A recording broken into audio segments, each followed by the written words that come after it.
एक बार का जिक्र है कि एक निहायत खूबसूरत मौसीकार था जो तन्हा जंगल में जा रहा था।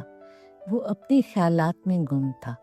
वो सोच रहा था, अब तो वक्त काटना मुश्किल हो रहा है, मुझे कोई साथी ढूंढना चाहिए जो मेरे साथ वक्त गुजारे। ये सोचकर उसने अपने कंधे से सारंगी उतारी और बजाना शुरू कर दी।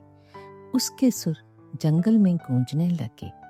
दरख्तों के बीचों बीच ज्यादा देर न गुजरी थी कि एक भेड़िया झाड़ियों में से आता हुआ उसकी तरफ लपका। एक भेड़िया आ रहा है, मौसीकार ने खुद से कहा, मगर ये मेरा साथी बनने के लायक नहीं। मगर भेड़िया करीब आ गया और कहने लगा, ए अजीज मौसीकार, तुम कितनी खूबसूरत सारंगी बजा रहे हो, क्या मैं भी ये सीख सकता हूँ? मौसीकार ने कहा, ये सीखना मुश्किल नहीं है, लेकिन तुम्हें मेरी हर बात माननी होगी। भेड़िया बोला, ए मौसीकार, मैं एक तालिबे इल्म की तरह तुम्हारी अतात करूँगा। मौसीकार ने कहा, तो फिर मेरे साथ चलो।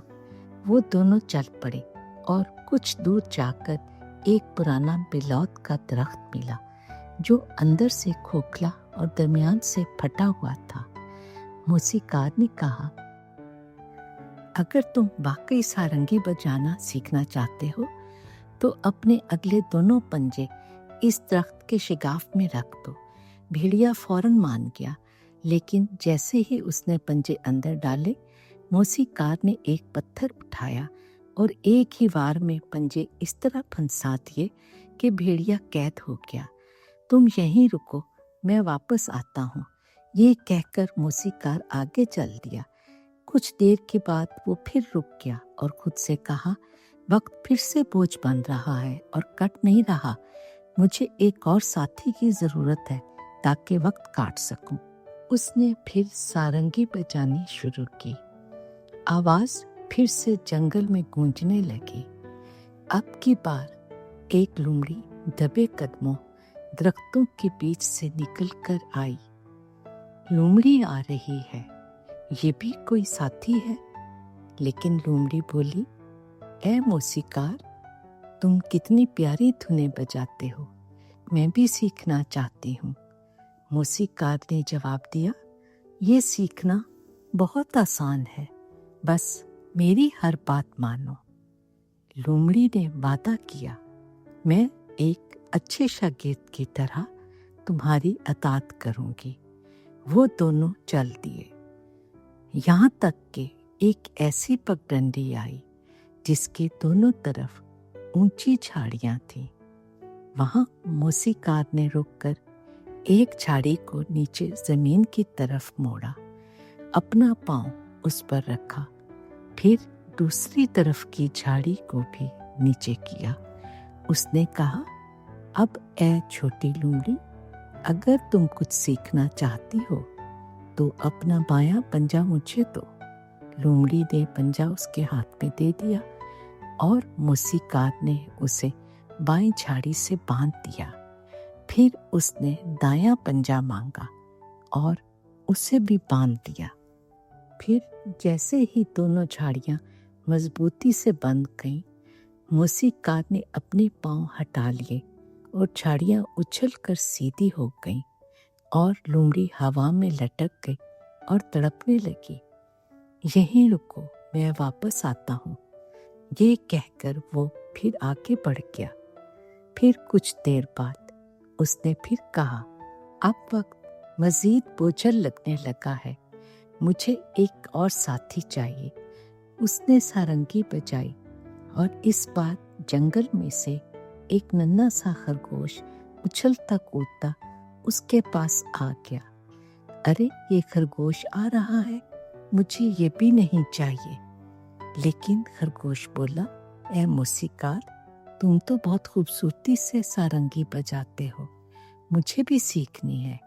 मौसीकार ने जवाब दिया, बस मेरी हर बात मानो, फिर तुम भी सीख जाओगे। खरगोश ने वादा किया, मैं तुम्हारी हर बात मानूंगा, जैसे एक अच्छा शागिर्द अपने उस्ताद की मानता है। वो आगे बढ़े एक खुले मैदान में पहुंचे जहां एक बड़ा सा सफेदे का दरख्त खड़ा था। मौसीकार ने खरगोश की गर्दन में एक लंबी रस्सी बांधी और उसका दूसरा सिरा दरख्त से बांध दिया। अब भागो और 20 बार दरख्त के गिर्द चक्कर लगाओ।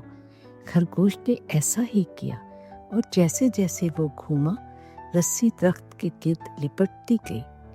20वें चक्कर के बाद खरगोश रस्सी में बुरी तरह फंस गया। जब वो छुटकारा पाने की कोशिश करता तो रस्सी उसकी गर्दन मजीद खिंचती। यहीं ठहरो, मैं लौट आता हूँ।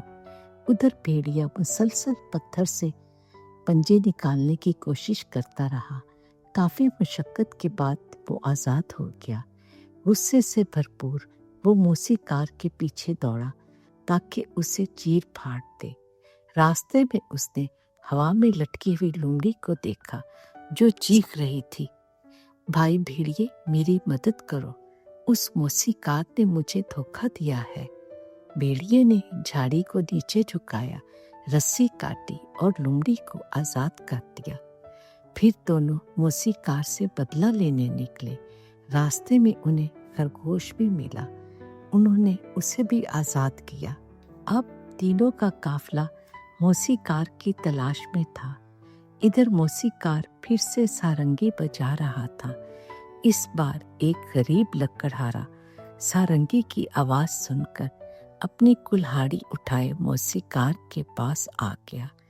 मौसीकार ने उसे खुश होकर देखा और कहा, आखिरकार मुझे एक हकीकी साथी मिल गया, क्योंकि मैं किसी इंसान की तलाश में था, न कि दरिंदों की। मौसीकार ने ऐसी धुन बजाई कि लकड़हारा मबहूत खड़ा रह गया। उसका दिल खुशी से झूम उठा। अभी वो यही लुत्फ उठा रहे थे कि तीनों जानवर पहुंच गए, मगर लकड़हारा समझ गया कि ये किसी शरारत के इरादे से आए हैं।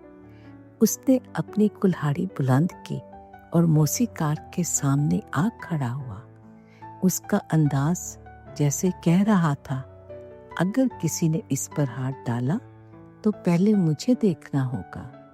दरिंदे उसकी कुल्हाड़ी से खौफजदा होकर वापस जंगल की तरफ भाग गए।